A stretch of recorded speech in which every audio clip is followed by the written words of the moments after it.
Hello again, quilters. Welcome back to my channel, Pages and Stitches. That's spelled pages, the number 3 stitches, here and on Instagram. My name is Kelly and I'm super happy to have you here with me today for my 13th Quilters Corner update. Today is November 30th, 2022.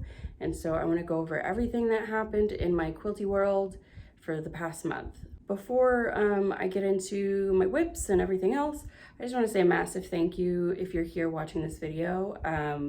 I have not found as many quilter friends online or on YouTube as I have my FlossTube friends. So I know that if you're here and if you're watching this video, it's because you either genuinely like quilting or you genuinely like me. Either way, I appreciate you. So thank you for being here. Thank you for interacting with me and asking questions and taking an interest in what I'm sharing with you. I really, truly appreciate it. So I mentioned last time that the International Quilt Festival, which is hosted in Houston, Texas, was coming up, and I did go to that. It was very exciting. I spent way too much money, which I will show you when I get to the haul portion, but I also took a lot of photos, a lot of video, but I'm going to save all that for the end. I'll go through everything and then finish off the video with the video and the photos that I took. If I can figure out how to do a voiceover while that stuff is running, I will try and do that if I can figure it out. The video editor I use, I basically just use the basic functions, so I'll try and see. If I can't, that's fine. I'll just put some soft music and put captions about what you're seeing in the video. But I had a great time, and I'm excited to show it to you and share it with you. There's a lot of amazing quilts there this year. There is every year, but just the artistry of these quilts and these quilters and their mastery of the craft is just, it's amazing to me every time I see it. I've had a couple of people ask me if I would ever enter a quilt into something like that. And there's just no way that my level of skill could ever hold a flame to what they do at that level. Now, I'm not saying I'm not trying to be modest. I'm not saying that I suck. I'm not saying that I doubt myself or I don't believe in my skill. That's not true. I'm very proud of the work that I put out. But you'll see when you look at these photos and the videos that these people are just like masters. The work that they do is masterful. Like, that is just fantastic and amazing. And they're true prodigies. And I could never measure up. I mean, I'm not opposed to the idea of entering some of my stuff in like a county fair or a state fair or something like that. I think that would be more my level. So if you have any questions at all about the International Quilt Festival or my experience or any of the things that I purchased, absolutely drop a comment or email me. I've included my Gmail account in the description box. Of course, you can always reach out to me on Instagram as well. I will link as much as humanly possible in the description box as well. So fabrics that are available for purchase, shops that I talk about, patterns that are available for purchase, anything like that. I will try and link everything down below. If you have come here from my FlossTube videos, first of all, welcome, thank you. Secondly, you'll have heard this part before, but I'm a little nasally today because my allergies are acting up. So if you hear me kind of sniffle or cough, I apologize. I know that kind of stuff's icky, but the weather in Texas has fluctuated a lot again. As we change seasons, it can't decide if it wants to be summer or winter. We don't really have fall. Like, it just kind of goes from hot to freezing. Like, there's no intermediate season really. So our fall is this kind of up and down BS until it decides to be winter. So that's what we're going through right now, and it always freaks out the plants, which always makes my allergies act up. All right, so we're gonna start with the book update. It's the same books as my FlossTube video, so if you saw that, you can skip this part. if you're new here, the pages and stitches represents my other passion, which is reading. So I'm gonna give you a reading update of all the books I've read for the past month. All right, I started with Fixer Up by Tessa Bailey. Then I read Book Lovers by Emily Henry, followed by one of my favorite authors, Lisa Kleypas. This is Again the Magic. And then another favorite author of mine, Grace Draven. And I read Raven Unveiled. This is number 3 in her Fallen Empire series. And then I read Priest by Simone. Okay, let's talk about quilting, shall we? The nitty gritty, that's what you're here for. So as you can see, my color palette quilt looks a little bit different, a little bit fuller. That's because I finished piecing all the blocks together. I haven't finished piecing the top together. All these pieces are still loose, but I finished piecing all the blocks, which was my goal for last month. So that's exciting. I got real close to just finishing the quilt top all together, but I kind of got to this point and it was late at night and I was tired, so I just kind of left it. But I will show you a video after this where you can see all the different quilt blocks. I've kind of moved them around in an orientation that I like. In my family, my mom and I call that zhuzhing. One of the last steps we do before we assemble the top is we zhuzh. We move the blocks around so that, you know, there's not too many similar colors together, not too many similar patterns together. So that's the zhuzhing process. I have no idea how you would spell that. Leave your guesses in the comments, but I zhuzhed. And then I cut out all of the sashing pieces, which is this beautiful geometric light purple from Juicy Juice. And again, you'll see that when I bring you in for a close-up in the video. And I cut out, you know, the side triangles because I turned all the blocks on point. So they're diagonal instead of vertical. That just means that when you're gonna stitch your rows together, you're stitching diagonal rows instead of horizontal and vertical. It's easy enough. I don't have a backing fabric picked out for this yet. I'm thinking I'll probably end up choosing a K Facet fabric because I did use a lot of his stuff in here. There's 1, 2, 3, 4, 5, 6, so there's at least six different, unless I'm missing one, there's at least 6 different K Facet fabrics in here as the color palette big pieces. So yeah, I mean, I can't tell you how much fun I've had with this project. If you're just seeing this for the first time, this is a quilt of my own design. I call it my color palette quilt because it's inspired by the color palette generators online. Usually when I find them, I'm on like Instagram or Pinterest. I have a whole board of them in Pinterest and I reference them whenever I'm choosing color palettes for my cross-stitching projects, for my quilting projects, for, you know, whatever the case may be. And so I decided one day while looking at them that they looked like quilt blocks and I wanted to make them into the quilt blocks. So that's what I did. The general idea is just you find a beautiful fabric that you like, and I chose to use 5 different color palette or color blocks. You could, if you wanted to make something similar, you could use as many or as few blocks as you wanted, but I chose 5. The finished block size is 12 by 12, so unfinished is 12.5 by 12.5. I want to give you cutting instructions because it's a pattern of my own design, but I don't have it actually like designed out to post as like a PDF to download, but again, it's easy enough. The big piece is cut at 7 inches by 12.5 inches. The smaller pieces are cut at 5.5 by 2.5 inches. And the white border in between is cut at 1 inch. And all I did was cut big long strips from with the fabric and just chain piece, trim them to size, and then put it together. And then that's it. So if you wanted to make something like this, those are my dimensions. Of course, you can always change the dimensions as well. You can turn the blocks, whatever orientation. I just decided I wanted them on point, and the reason why I like that is by turning the blocks whatever way I wanted to, I was able to bring out some secondary patterns. So you can see here, like these color blocks make sort of like a pinwheel, right? Let me show you. So they make like a pinwheel, right?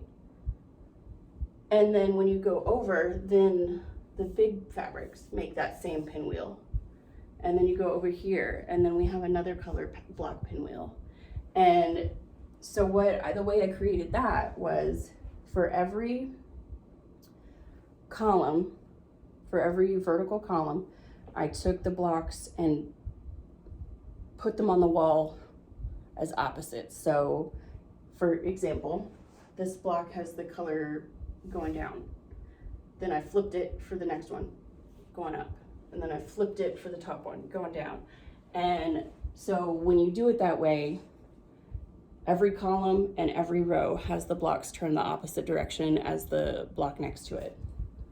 And it just creates this really cool secondary pattern that was actually completely unintentional. I kind of didn't really know what I was doing when I was playing around with it.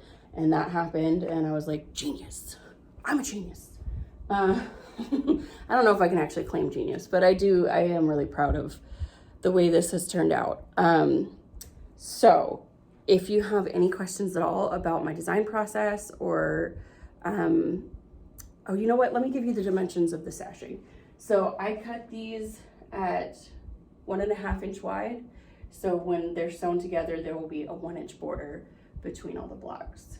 And then the triangles, I kind of cut them oversized because I wasn't totally sure about my math, and I wanted to make them a little bit too big so that when I could trim them down and still have plenty of border. My intention is to have roughly like at least a 1/2 inch border all the way around, but closer to 1 inch. So what I did with the big side triangles was cut big, like 15-inch squares, and then cut them on the diagonal.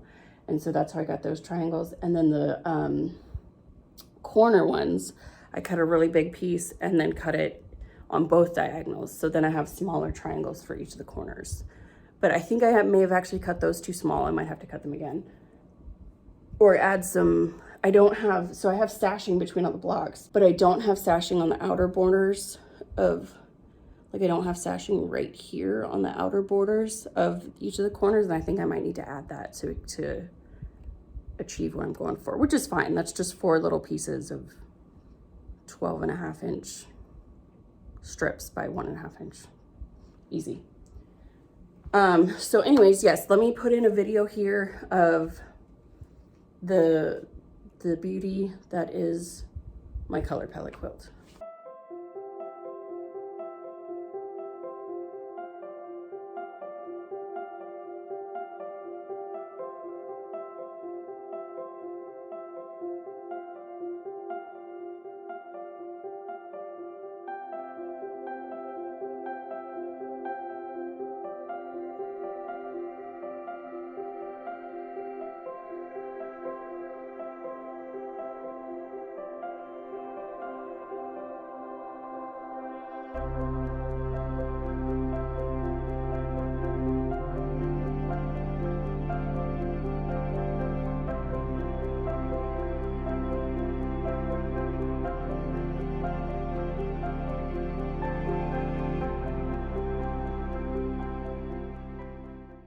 So because I was able to knock this out, I did finally break out one of my older whips that I haven't touched in months, and you guys have probably forgotten all about it if you've been here with me since the beginning. So let me show you this. I had started working on this quilt here. This is called the Meadowland quilt by Then Came June. And I had started working on this project a while ago, and I am using the fabric lines called Cider by Basic Gray. If I can find a picture, I'll insert that here of what the full line looks like, but it is kind of old now, so I don't know if it's still available for purchase. If it is still available for purchase, I will link it down below. But the designer is Basic Gray. And then these are what the blocks are looking like. These are pretty big. I think they're 16.5 inches squared unfinished. And I managed to do quite a few. I'm gonna try and go through them here. This background fabric, the kind of tan, dirty color, sandy color, I don't know what that's called. It was just in a blender area of the quilt shop that I normally go to. So I'm sorry, I don't know what it's called. But I just found like a complimentary kind of background to go with this line, which is kind of like a warm desert kind of palette. That's the feel I get from it. So I've got 1, 2, 3, 4, 5, 6. I've got 7 blocks made, and there's 20 total in the quilt size that I'm making. I'm doing this layout here that's on the cover, and that is the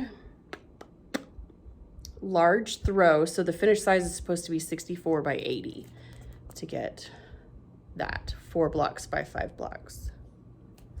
I already have the full line cut out and put in my little art bin here, and I've already rearranged the little patterns, or I'm sorry, the prints to kind of go with the different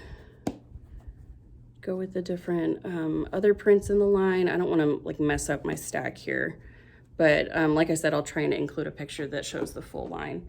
So yeah, everything's cut out. It just needs to be assembled. And in fact, assembly is not that difficult. So they come together pretty quickly because a lot of the elements are large. So I don't know what I've been dragging my feet for, but I got it out. I've got the fire under my butt to keep working on it again. So I'm going to continue to work on this so that the next time I do an update, hopefully I will either have most of these done or have them all done to show you.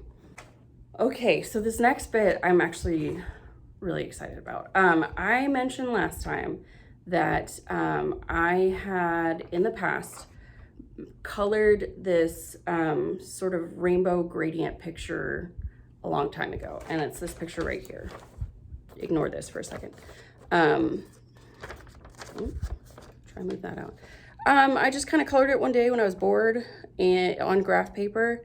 And then of course, being a quilter, I looked at this graph paper, realized it was a 60 by 60 grid. And I was like, that's a lap quilt. And I was like, I don't know where the idea came from, but as soon as I said that's a lap quilt, I thought, I'm gonna make this quilt. And then my other thought was, I'm gonna make it from scraps. So I had started this a long time ago, and I made this block here. It goes like this. Does it? I don't even remember. I think it goes like this. Nope, because that's gray. I don't even remember. But I just pulled all of these from scraps, and I improvised this sort of patchwork to make this gradient. And while I do love the result, the process of figuring out the size of each of these squares and rectangles and then how to stitch them together in what order was kind of a pain in the butt. And I'm really good with calculations. I don't dislike doing math or numbers, but this like hurt my head. So I haven't touched it in, I want to say I worked on this in like 2018. Like that's how long ago I made this, and I haven't touched it since. But then I was kind of inspired to try again because my scrap collection was growing, and I have yet to make anything with scraps besides this block here. And I don't like to be, I kind of had an epiphany. I don't like to be one of those fabric hoarders that saves every last bit thinking like I could use this for something. I made the decision that I will only save scraps that are strips, like long strips, or big enough to use for English paper piecing. And everything else is a crumb and it's getting thrown away because I'm not gonna do anything with it. And that's what I did. I went through all of my scraps. I sorted out all of those categories, took all the crumbs, chunked it. Because realistically, what am I gonna use it for? Nothing, no. So then I have to give another shout out to my friend Amy at Fiber Arts Amy. She is also a floss tuber and a quilter, and she is a really big English paper piecer. And I have never taken an interest in it before. I kind of thought it was like old lady, because I don't really care for like vintage or primitive style quilting. And when I think of English paper piecing, I think of like like Civil War era hexagons pieced in a flower, or like 1930s fabrics making flower. Like it just, I don't like that. So, but she is a big English paper piecer, and she's been working on some stuff by Tula Pink, and it kind of like changed my perspective on like what can be achieved with English paper piecing.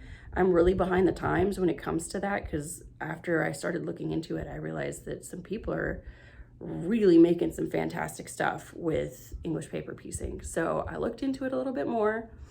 My mom's done it, so I asked her for some advice, and I looked at some tutorials, and what I decided was I'm going to make this with scraps like I originally planned, but using English paper piecing, specifically hexagons. That's kind of like the traditional shape, but you can use, you can use any shape when it comes to English paper piecing. You can use squares, diamonds, trapezoids, teardrop shapes, circles, whatever. You can use whatever.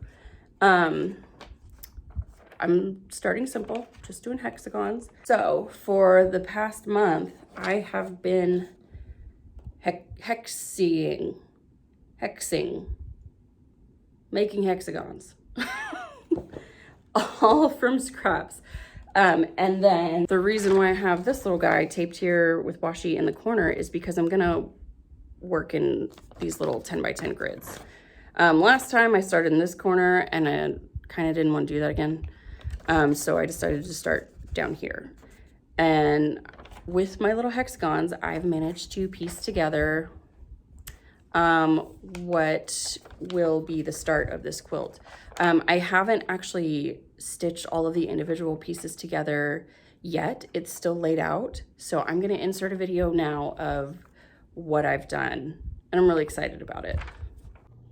So here is my first section of my hexie gradient, all laid out.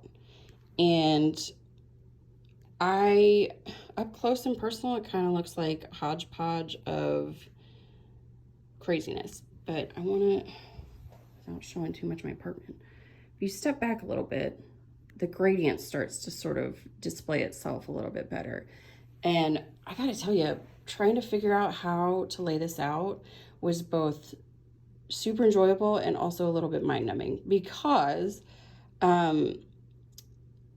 I sat here for like an hour and a half just auditioning different pieces. This pile over here, at one point, every single one of these hexies was in here and got pulled out. So like, I reworked this section countless times. First it was a little too red, then it was a little too orange, and I reworked this section a bajillion times. Belle came in and out and in and out a bunch of different times. I finally made the decision to repeat some of the hexies in the same little section, which kind of made things a little bit easier, because I don't, I'm just pulling from my scraps, so I don't have like an infinite number of each of these colors.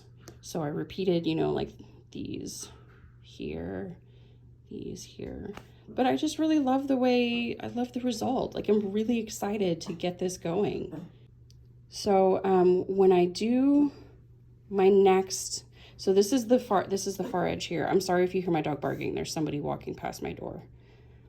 This is the far edge here. So I don't know if I'm going to cut these half hexies off, or if I'm going to make half hexies and attach them into these little holes. I'm going to decide that at the end, because I have time. And then this is the bottom border here, and those are just tiny triangles. I don't want to make tiny triangles, so I'm just going to cut that part straight, and then there will be a border around the whole thing. But I don't know if I want to do this block next or this block next. But you can see, so like my top row is 6 hexies and my bottom row is 5. So in order for the next block over here to slot into these holes appropriately, I would have to flip it so that the top row is 5 hexies and the bottom row is 6. Does that make sense? But if I go up, I just have to repeat this, because these 5 will slot into these 5 little holes perfectly. So it'll just stack on top of each other as I go up. So yeah, let me grab I wanted to grab my drawing this way so you can see kind of how I'm working. I cut a little frame so I can just highlight each individual section that I'm working on. And so this is the section I have here, and this is how it's hexied. And I'm not trying to, you know, go for necessarily an exact replica. This is more just a guide to the gradient that I'm going to use over here. So like, you know, as you can see, this maroon kind of stripe goes from corner to corner, and this one, it kind of fades into more of a red, you know. And then we got the purples over here peeking through. It starts to turn blue over here, so I made it cooler as we go down. This section is going to go into a lighter and lighter pink. It turns white, and then this red and maroon kind of color stripe goes up together through the corner. So that's kind of how I've been working. What do you guys think? I feel like when I explain this project to people, they think I'm crazy. But I'm hoping that by showing you this, you can kind of see my thought process in how I'm utilizing all of these things. Here's my hexie. There's my dog. Milo. Say hi, Milo. Are you guarding? Okay, you keep guarding the door. So I'm just keeping everything in the shoebox here. Here's all I hexied all my purples and pinks and reds and then maroons, because I knew those were the colors I needed. And then again, I think in the future, I'm going to start this process here with a big tall glass of adult grape juice, because like I said, I sat here forever thinking like, okay, let me take this out, put this one in. I could go this way, or I could do that, or I could blah, blah, blah, or like this one could fit. This one I took in and I took out, and I took in and I took out. I might still put it back in, like right there. I don't know. So eventually you kind of just have to make the decision like, okay, it looks fine. Move on with your life, because you could sit here, or I certainly could anyway, moving these pieces around forever and ever. And while that is a little bit like crazy, does make me a little bit crazy, it is also part of the fun, because it was like piecing together a puzzle. I love jigsaw puzzles. So that's kind of what this was like. It was like piecing together a jigsaw puzzle. I had such a good time with it. So yeah, I think up here is the next one I'm going to do, but I could go this way. I don't know. But so when I'm auditioning the block or the pieces for these next blocks, not only do I have to make sure they look good within the block, I also have to make sure they gradient perfectly well into the adjacent block. So by that thought process, this is like the easiest one, right? And then up here or up here, I have to make sure it looks good on each of the borders. So I'm very excited about that. I'm excited to get this stitched together and show you what it looks like next time. So I hope that kind of clarifies in some of your minds like what my intentions are with this quilt. I think I may have confused a few people last time when I talked about it. But yeah, that's my plan. That's what I'm working on now. And I've been really enjoying the process. I've been taking my hexagons and my scraps with me to work and just making hexies between patients. So that's my hexie quilt. I think I'm gonna call it Hexie Gradient. My EPP quilt. And then, like I said, I don't really know whether or not I'm gonna go this way or this way. I really do think that what I'm gonna do is go up. And then work my way over, because if I go up, I don't have to worry about flipping to make the hexies marry together. They just, the way I've designed it, if I go up, they just stack nicely on top of each other. And then when I do another column next to it, then I would flip it, and then they would all be flipped the other way, if that makes sense. So I think that's what I'm going to do. And then what I've been doing, like I think you will have seen in my shoebox, which is where I'm keeping everything, I only hexagoned whatever. I only made hexies for these colors, purple, red, maroon, and a little bit of pink. But I think what I'm gonna do is just add the colors that I need as I go to each of the different grids. So that way I'm not sitting for a year just making paper hexagons and then getting exhausted of that before I ever piece a block together. I think I want to do it this way and just add the colors that I need as I go. So if I go up, I have still some more red, maroon, and pink, and then maybe I need to start adding some peach and get into the white. So right, and then maybe a little bit of orange, and then I keep going and I'll add my yellow, and I keep going. I'll start adding like gray and blue, and that'll save me from going completely bonkers just doing hexies first and then moving on to the piecing, because the piecing's my favorite part. So you know, you want to do that, right? That's my hexie gradient plan. Again, any questions, feel free to ask. I'm really enjoying it. I'm really, really enjoying it. So if you have any interest at all, I absolutely encourage you to give it a try, give it some research and see what you think, because it's been fun. And it's so easy to just sit in front of the TV and make hexies and do whip stitches to put the hexies together. So like, it's a nice little mindless, like muscle memory kind of action while you're focusing on something else. So you're still accomplishing what you need to accomplish and also watching a movie, listening to an audiobook, conversing with friends. You know what I mean? It's been perfect. So I want to go over all of my haul that I got from both the International Quilt Festival, and then I got a little bit from my local quilt shop to show you. So first, let me show you what I got from the quilt show. If I have a picture, which I think I do, I'll insert it here. When you the very first booth you usually see when you walk into the quilt show is this booth that I go to every year, and it's called the Fat Quarter Queen. And what she does is she sells these beautifully wrapped fat quarters in ribbon, and she lays them out on all these tables in this big beautiful rainbow. And most of her fabrics have a metallic in it. And if you know me, you know I'm a sucker for a fabric with a metallic. And so every time I walk in, I just like salivate because I immediately see this and I gravitate straight to her booth. So, of course I went again this year, and I just want to show you the fat quarters I got. Got this beautiful orange, stripy green, this gorgeous like taupe tan color that's got a metallic on it. This silver and black,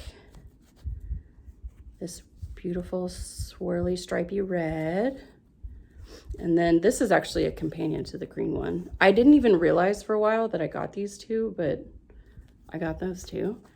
I have this gorgeous, look at this like ballet pink. The metallic on it has got this light gold color.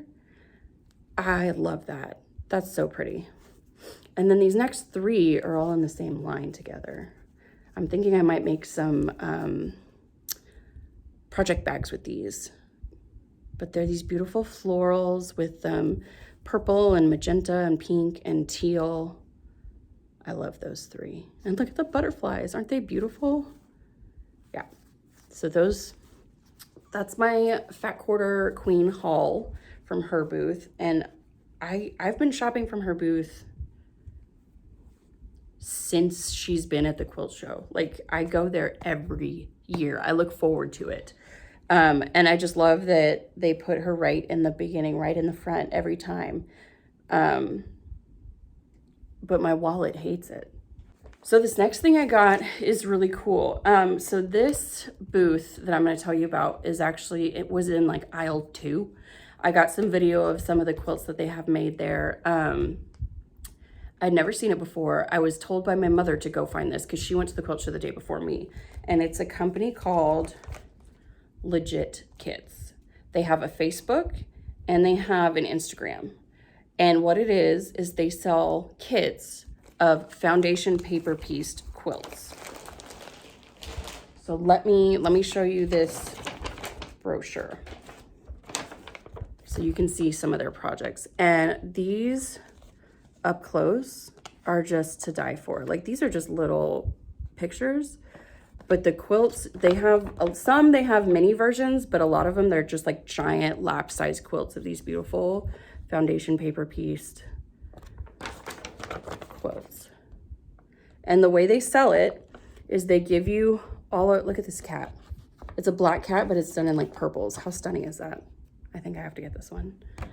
And the flowers, this rose, I saw this rose, I saw all these in person, but this rose is just like, So you get all of your fabrics cut to size, and the diagram labels every one, and then your papers that you piece on, they're all labeled clearly, and they're laid out in 8.5 by 11. I think it's 8.5 by 11, like, you know, like printer paper size, and it shows you how to stack them all together to sew them. So you're still sewing in columns and rows. So it kind of makes paper piecing easier. And I was looking at the booth, and I told the guy, look, I've never foundation paper pieced before. I have no idea. This is a whole new world for me. I have no idea what I'm doing. And he goes, so this guy learned to quilt a month ago, and he made that. And the guy turned around and he was like, yeah, it was kind of really cute. And then, so they showed the, where is it? He made the turtle. He made this one. And I don't know if you can see this, but on the turtle especially, those pieces are really small. The smaller the pieces, the harder the foundation paper piecing. And so I was like, okay, if this guy who learned how to sew a month ago can do it, I can do it. My mom does a lot of foundation paper piecing, and she sucks with instructions. Sorry, Mom. And she can do it. So I'm like, all right, if she can figure it out, I can figure it out. And I found a quilt that I fell in love with, and so I bought the kit. It's a big lap size quilt, and it was super expensive. It was a $400 kit. And I had been at the quilt show for like half an hour, and I'd already spent $400.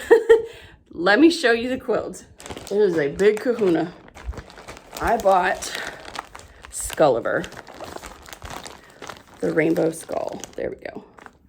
So if you don't know, I work in radiology, so imaging bones all day long is how I pay my bills. And I really like the skeleton. I have a skeleton quilt hanging in my kitchen right now. So I connect with this, and I was standing right in front of it, and I was looking at it, and the guy was telling me about the process and how easy it is, and we were just kind of chit-chatting, and I was like, where's the kit? And he handed it to me, and I was like, sir, I've been here for 30 minutes, and I'm gonna already be spending $400. And like the guy next to me on this side started laughing. It was actually like a really positive experience just working with them, and they were very helpful. He said that on the Facebook group, you can post your questions. They host video tutorials. You can share your progress, of course. And of course it's got all these hashtags you can put on Instagram. Like, it's a very like modern social media friendly company. So I've been, oh look, it even says, don't panic. So here's all the fabrics. They're all lumped together and labeled. I have been waiting to get this started, but of course I wanted to show it to you on FlossTube first, or I'm sorry, on Quilter's Corner first. So now that I've shown you, I need to crack this open and start seeing what this is all about. So hopefully next month I have some progress for you. I am still a little bit intimidated and nervous, but I made the purchase, so I'm gonna figure it out. I can guarantee you that.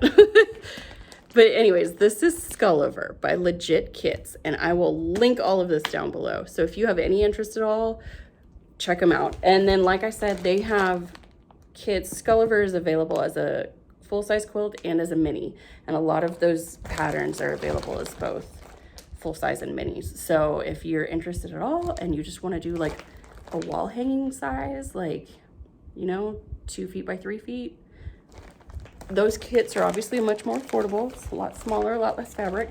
So check them out. They were really cool. And a lot of their finished projects that they had hanging were also really cool. So I encourage you to look into them because these people were awesome. All right, the next thing that I purchased that I want to show you, I have to apologize because it's really crinkly because they were all wrapped in like plastic. But they also, so there's a lot of booths that sell like handmade items, clothing, a lot of quilting adjacent hobbies and stuff. So that you get a lot of like, you know, people selling shirts and stuff. And I found this booth that sells these really beautiful hand woven scarves, and I bought some, one for me and then two for my coworkers as Christmas presents. So I want to show you those, but I'm going to try and, like, can you hear that? That's their crinkly plastic that they're in.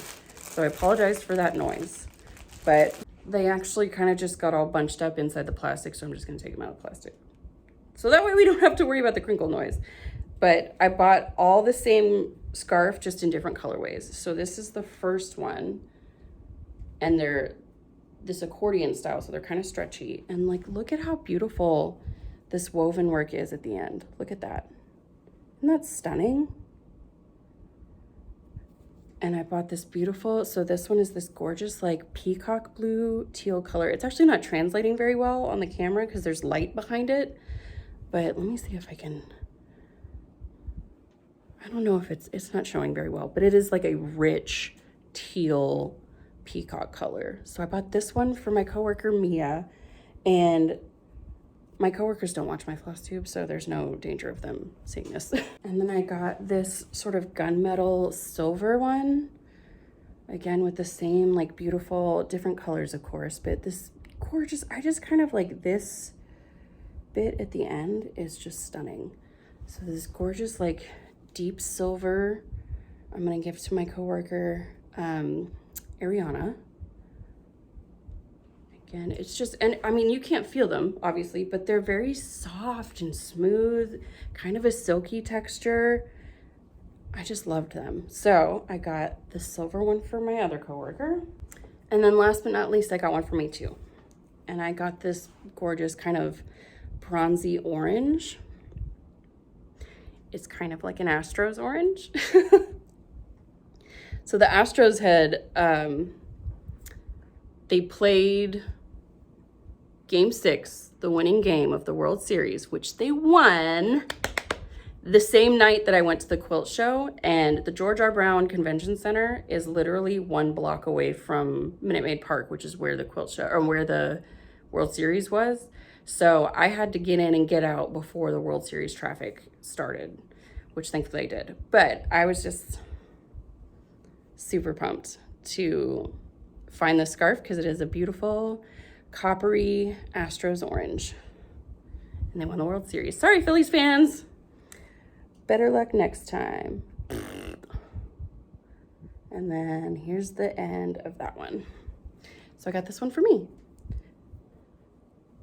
So the quilt show is just like a cool place to find all sorts of stuff. There's booths that sell like hand woven ribbon. There's booths that sell jewelry. There's booths that sell like,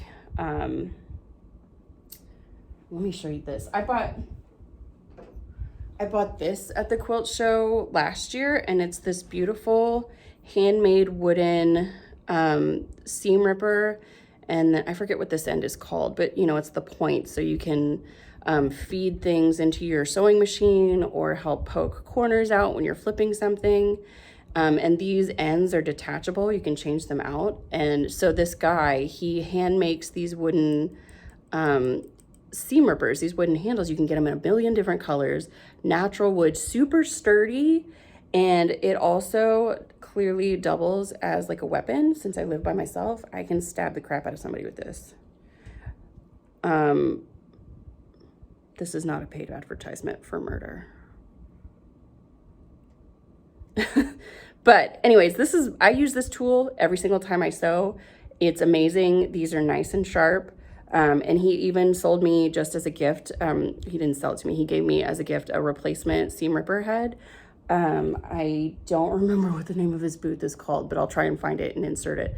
But yeah, they sell like all sorts of stuff, handmade things, and vendors that have all sorts of unique, like there's beadwork and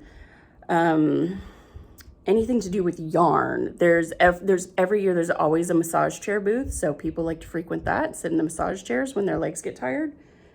So it's just a cool place to go. If you ever get a chance to go to the International Quilt Festival, I encourage you to go. At another booth, I also picked up this jelly roll. This is fabric sold by Tilda of Tilda's World. That name might sound familiar to you if you frequented my videos, because I just recently completed one of her free patterns, the embroidery flowers quilt, which was on tildasworld.com. And she also makes her own fabric and, or designs her own fabric, I should say. And I bought this jelly roll, which has these beautiful colors in it. So I love her fabric because it looks kind of like vintage wallpaper.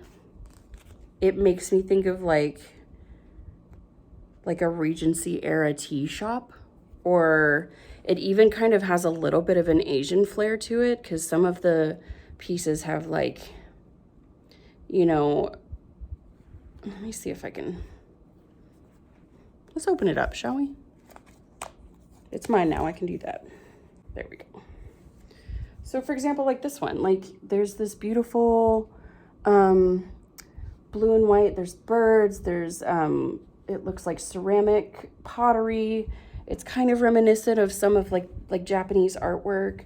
And then like, here's what I mean by like vintage wallpaper, and like the tea shop vibe. Let's look at some of the other ones. Let's see here.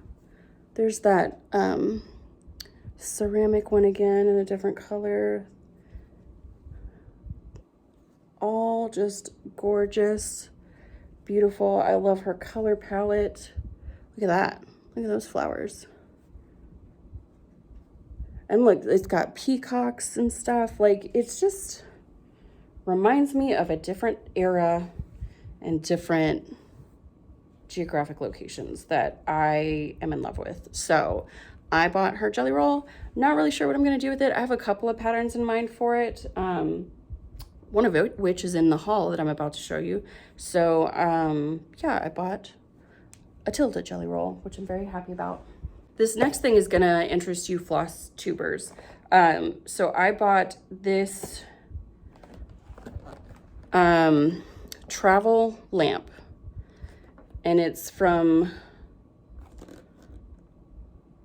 what is this company called? I thought it was called Daybright, but no, it's not.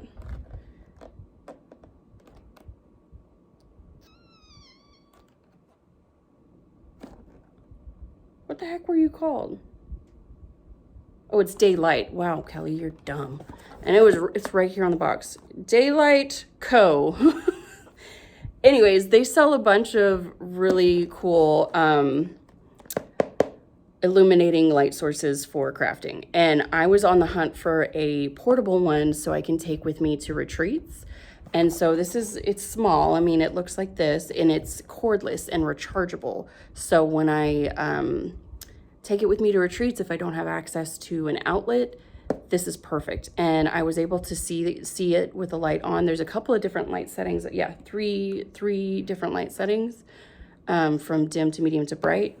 And it's fantastic. So I'm really excited about this. This was something I definitely wanted to get before I went on my retreat to North Carolina.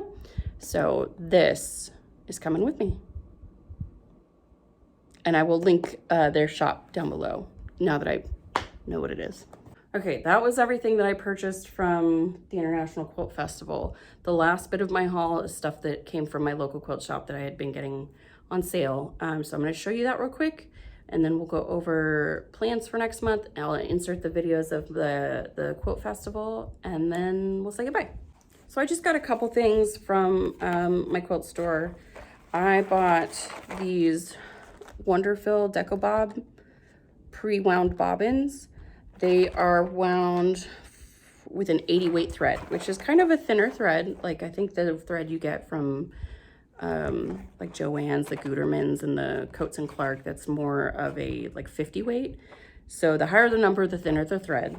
This is an 80 weight, so it's a little bit thinner, and my machine loves these. And because they are a thinner thread and they're wound all the way to the edge, I can use one bobbin for a super long time, which is great, because I know as quilters we hate playing chicken with our bobbin, and usually we lose, right? So these come in a bajillion different colors. I really like this kind of tan color because it just kind of disappears on a lot of different colors of fabric. I also have these in white and black, but you can get them in like any color under the sun. So I stocked up on a couple of my Deco Bob bobbins. Got a mini bolt, which I think is, how many yards is on here? I think it's just under a yard that was left on here, and it is some Anna Maria Horner fabric, but it's a lawn, so it's like a thinner kind of silkier fabric. My mom would say it's woo-wee because it's sexy in terms of its texture. And of course, you guys know I love Anna Maria Horner, so this mini bolt went on sale and I got it for like $12. No, I think I got it for like $6. I don't remember. Whatever, I got it at a really good price. I don't know what the price was, but it was good, I promise. And then I got this pattern, which I actually saw at the Quilt Festival and then didn't purchase. And then I saw it at my quilt store and I was like, well, that's a sign. So this is called Lucky Log Cabins, and it is a jelly roll friendly quilt. I saw this made with, not Tilda, what did they make it with? I don't remember the fabric line, but it looked amazing. And so it was at the same booth where I bought the Tilda jelly roll. So I was thinking I might use this for my Tilda jelly roll, potentially. I have a couple of other patterns that are jelly roll friendly. There's a couple from Krista Moser that I really like, so I might use those. I don't know, but I did get this pattern because I saw it pieced together. Like the model stitch, I don't really care for the colorway. It's a little bit too geometric for me. And I don't really care for the color palette, but I saw it with a different one and it completely changed the vibe of the quilt. So I purchased that. And the last thing that I wanted to show you was I bought an Anna Maria Horner fat quarter bundle, and the line is called Fluent. So you guys know I love my AMH, so let me go through these and show you what they look like. Of course, you know, they're all kind of folded up, so you can't really see them to their full glory, but I just love the way she uses color. I love the style because she uses like geometrics and florals and vintage kind of style, and I love her. The shop owner that I was telling you about, Terry, she went to market before the Quilt Festival, which is where all the vendors and designers like preview their new fabric lines and their new patterns. And she met Anna Maria Horner and took a picture with her and texted it to me. And she said she mentioned me and told her how much I love her. And I was like, ah. Of course, she'll probably never remember that or know that it was me that this random shop owner was talking about, but it made me super happy. So this came from my quilt shop, Anna Maria Horner fat quarter bundle, Fluent. Okay, so that's everything I wanted to share with you. My plans for the next time you see me, I'm going to have this completely pieced together. Hopefully have the backing for it so that I can take it to my long arm quilter. I have an appointment at the end of December, like right before New Year's. So I might take this one in. I still have my slow stroll quilt hanging that needs to be quilted, so I might take that one. I don't know. I want to make as much progress as possible with my Meadowland quilt. I would like to get at least one more section of my hexi gradient put together. Ideally maybe 2 or 3. We'll see what kind of time I've got, you know. And then I also want to attempt a start on my foundation paper pieced quilt Skulliver, so I can report on that process and what it's like to actually work with this company in terms of the ease of their product. Because that's kind of what sold me, was how easy they claimed it is to do what looks like a very difficult quilt. So I want to get a little work done on that so I can actually confirm or deny whether or not that's true. And that's it. If you guys have any questions at all, I know I kind of blabbered about a lot all over the place. Any questions at all about anything you've seen, anything you see in the videos here at the end, any of the products, let me know. If I know the information, I will get back to you as soon as possible. I will have it in the description box, or I will explain why I don't have the information, either because it's unavailable or I can't find it or whatever. So yeah, I'm going to sign off, and here at the end, I will insert all of the International Quilt Festival photos and video. Like I said, I'm either gonna try and do a voiceover or put captions in with music, whatever. But so I can explain what I'm showing to you, so you're not totally lost. So yeah, thank you for coming by. Thank you for taking an interest and continuing to come back. I truly appreciate you guys, every single one of you. And I will see you in a month at the end of December. Bye.